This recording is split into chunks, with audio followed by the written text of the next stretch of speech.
From the Chess 960 event in St. Louis, I've basically been following two matches. Vasilin Topalov against Garry Kasparov, and you can see videos from that match up there. Click on the links there. And also the match between Peter Svidler and Hikaru Nakamura, which has been fabulously entertaining and very evenly matched, actually. I think both players really showing how creative they are in this format. So I want to take a look at one of the games from the final day. This was their 10th Blitz game in total. And Hikaru Nakamura with the white pieces. Let's just look at the baseline. A very odd situation with absolutely none of the pieces in their normal starting positions. And that can lead to some very original and unusual chess, and that's what we're going to see in this game. Hikaru opened with f4, which looks very logical, supported by the rook and opening up the queen's diagonal as well. b6 blocks that and opens up the bishop's diagonal. g4 gains some space, perhaps prepares to bring the knight here. And that was challenged straight away by Svidler with f5. And we've actually seen this position before in one of the games between Topalov and Kasparov. And in that game, Topalov played here b3 and won a good game. But here, Hikaru attacks the rook immediately. And here is where things start to go really wacky. Like Kasparov, Peter Svidler switched the rook to the queen side. Attacking the pawn here, in fact, both queen and rook attack that pawn. So here, to save that pawn, a3 played. And now things get really bizarre. It looks as though that rook is quite out of play. But watch this next move. Bishop d5. Very, very unusual. Threatening bishop a2. Trapping and attacking and winning that rook on b1. To prevent that, white has to play b3, which means the pawn on a3 can now be taken. So incredibly, this rook has made this grand sweep over to this side of the board, and it's come off. Incredible. But black's pieces are in such odd positions now that white actually gets very good compensation. So watch this. Pawn up. The knight comes over to attack the rook. And now d4 from Nakamura. I mean, with hindsight, it might have been better to actually expel the rook straight away and play e4, and you can see white has a huge center. But, well, Hikaru also got a huge center in the game as well with d4. It's just that after e6, things aren't quite so clear. I'll explain why in a second. I mean, this is a very impressive center. But now bishop e7, an excellent move, covers the b4 square and potentially threats down here as well. This is a good move. And after queen e3, here Svidler missed a wonderful chance. He could have played g5. And there are suddenly threats on this diagonal. Obviously, pawn takes pawn leads to immediate disaster. But even after f5, g4 comes, threatening bishop g5, and well, white's king incredibly is stuck there. It's shot by both sides, you could say. Shot by both sides. Now that was a good song. So coming back to this position, instead of g5, knight g6 played. So again, this is a very kind of human blitz move. You know, you want to bring all your pieces into the game, and that's why you're not looking for these shots like g5, which is a very unusual move somehow. b4 from Nakamura. Now, when was the last time that you saw a pawn front of 5 pawns across the board. This is extraordinary and very impressive. And it's now clear that this rook is in some trouble. But Svidler really makes the best of this. He realizes that he's going to have to give up this rook for maybe a bishop, maybe a knight. But he stirs up trouble with e5, opening up the queen's diagonal. So obviously pawn takes pawn can be met by queen takes pawn. So queen b3 switches across, attacking the rook and defending the pawn. So Svidler gives up the exchange. I mean, it's a moot point how you give it up. I mean, there is something to be said for taking the knight here and then taking a pawn. The way he does it, of course, it's nice to grab a bishop, but it does allow the rook to threaten the pawn on a7. But in any case, black still has pretty good compensation here because that bishop is itching to come into the game, for example.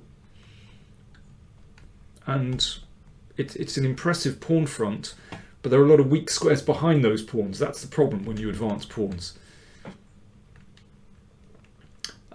Here, well, it's tempting to take that pawn.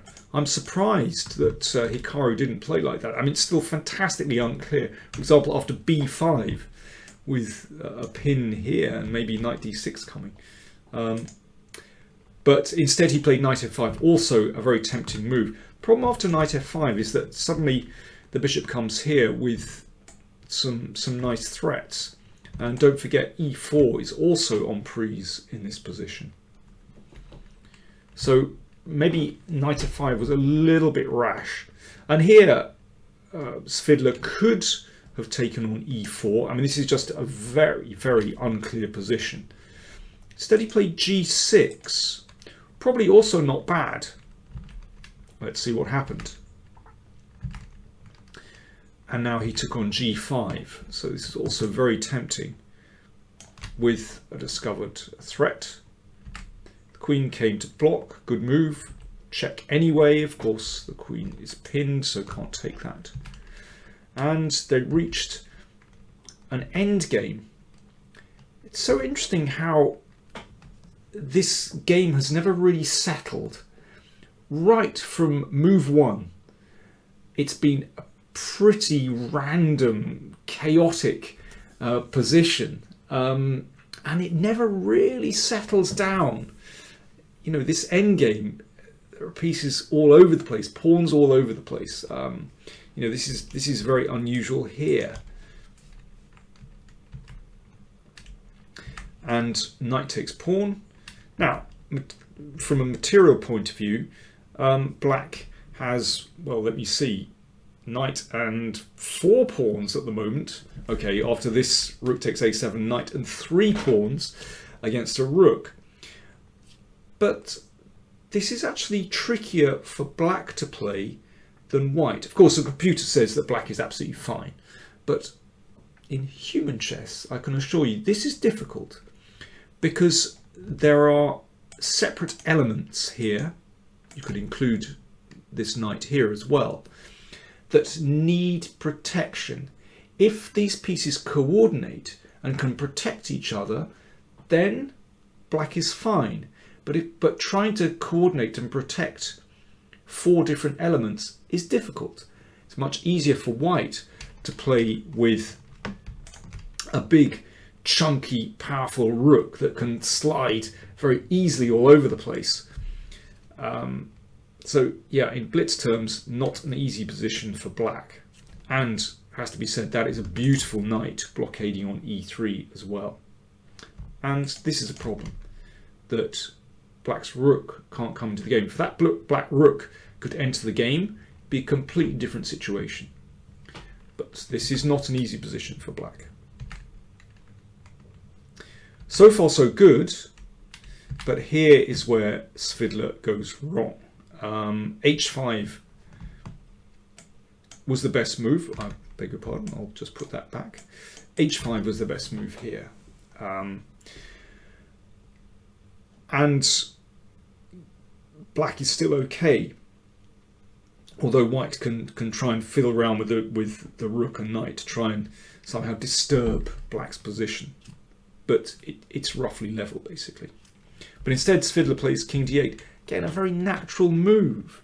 You're perhaps looking to bring the king here to defend that knight and bring the rook into the game. But here is where Hikaru's initiative really took over. And he is such a dangerous blitz player with the initiative. So he's got 1 pawn back. So it's now knight and 4 pawns against rook and 2.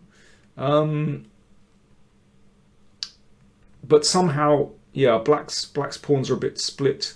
It's not so easy. The rook tries to enter the game. Nakamura doesn't want anything to do with that. Keeps it shut out. Knight e5. Rook b7. Excellent move. Attacking the pawn. And things start to crumble here. The king just stopping any nasty checks from the rook along the a file. And this knight check doesn't really get anywhere.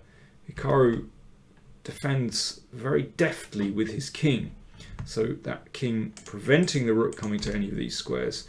And also kind of controlling that knight as well. There's no way that knight can hassle the king. At least not, not significantly. And now the rooks start to coordinate very well. They were split, but they're beginning to join up.